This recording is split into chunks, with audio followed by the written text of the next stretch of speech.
বোন, আজ আমরা কথা বলবো কোরবানির পশুর সাথে যে সমস্ত অমানবিক আচরণ করা হয়ে থাকে সেগুলো প্রসঙ্গে। শুধু কোরবানির পশুই নয়, সাধারণ অবস্থায় আমরা দেখি পশু পরিবহন করার সময়, পশু বাজারজাত করার সময়, পশু জবাই করার সময়, এমনকি জবাই করার পরপরও পশুর সাথে অমানবিক আচরণ করা হয়। পশুর সাথে যদি মানুষরা পশুসুলভ আচরণ করে তাহলে সেক্ষেত্রে সেটিও কিন্তু গুনাহের কারণ।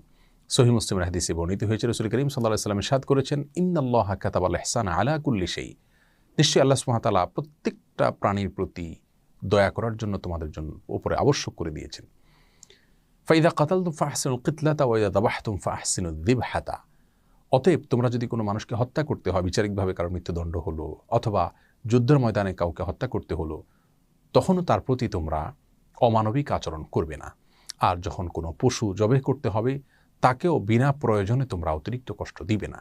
যত কম কষ্ট দিয়ে সম্ভব জবাই করবে। এবং সেজন্য তিনি এই হাদিসের পরবর্তী অংশে বলেছেন, তোমরা ছুরি বা চাকুকে ভালো করে ধার দিয়ে নিবে যাতে করে যথাসম্ভব কম কষ্ট দিয়ে তাকে দ্রুত জবাই করা যায়। প্রিয় দর্শক, এই হাদিসের আলোকে আমরা কোরবানির সময় বা সাধারণ সময় পশু পরিবহনের ক্ষেত্রে একটি চিত্র দেখতে পাই, সেটি সম্পূর্ণরূপে অবৈধ এবং গুনাহের কাজ। আর সেটি হলো, আমরা জানি যে দেশের প্রত্যন্ত অঞ্চল থেকে অনেক সময় 10, 12, 15, 20, 22 ঘন্টা পর্যন্ত কোনো কোনো ক্ষেত্রে পশুকে ট্রাকে দাঁড় করিয়ে রাখা হয় এবং কোনোভাবে যেন বসতে না পারে সেজন্য দুই পায়ের মাঝখানে বাঁশ বেঁধে দেওয়া হয়, যে পশু বসতে গেলে তার কষ্টের কারণ হবে, পশু বসতে গেলে জায়গা বেশি লেগে যাবে অথবা অন্য পশু আঘাতপ্রাপ্ত হবে বা ব্যবসার দিক থেকে ক্ষতি হবে বা ট্রাকে অল্প জায়গায় বেশি পশু উঠানো যাবে। এই সমস্ত দৃষ্টিকোণ থেকে এই যে একটি অমানবিক আচরণ করা হয়, গরু স্বভাবগতভাবে একটু পরপরই বসতে বা শুইতে অভ্যস্ত, সেই পশুটিকে যদি আপনি 10-20 ঘন্টা পর্যন্ত দাঁড়িয়ে থাকতে বাধ্য করেন, তাহলে সেটি কতটা কষ্টের কারণ তার সেটা বলাই বাহুল্য। আমরা যা দেখি এই সমস্ত পশুগুলোর চোখ থেকে অঝোর ধারায় পানি পড়তে থাকে।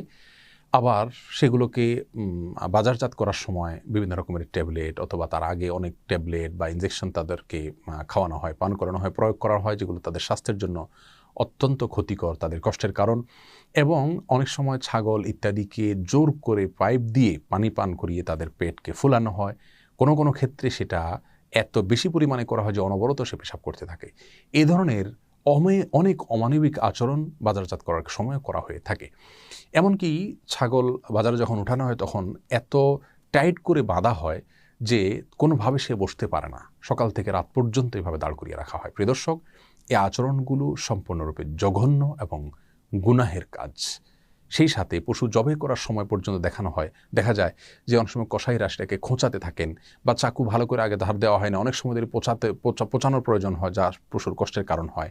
অনেক সময় জবাই করার পর পশুর চামড়া ছেলা শুরু করা হয় অথবা পায়ের খুর ইত্যাদি কাটা শুরু করা হয়, যা তার প্রাণ বের হওয়ার আগে তার শরীরে এরকম পোঁচ দেওয়া বা চাকু দিয়ে কাটাকাটি করা, এগুলা তার জন্য কষ্টের কারণ। এই সমস্ত বিষয়গুলো ইসলামী শরিয়ার দৃষ্টিকোণ থেকে খুবই জঘন্য, ভুল এবং অন্যায় কাজ। কোরবানির পশুর ক্ষেত্রে বিশেষভাবে আমাদের এই সমস্ত আচরণ থেকে দূরে থাকা উচিত।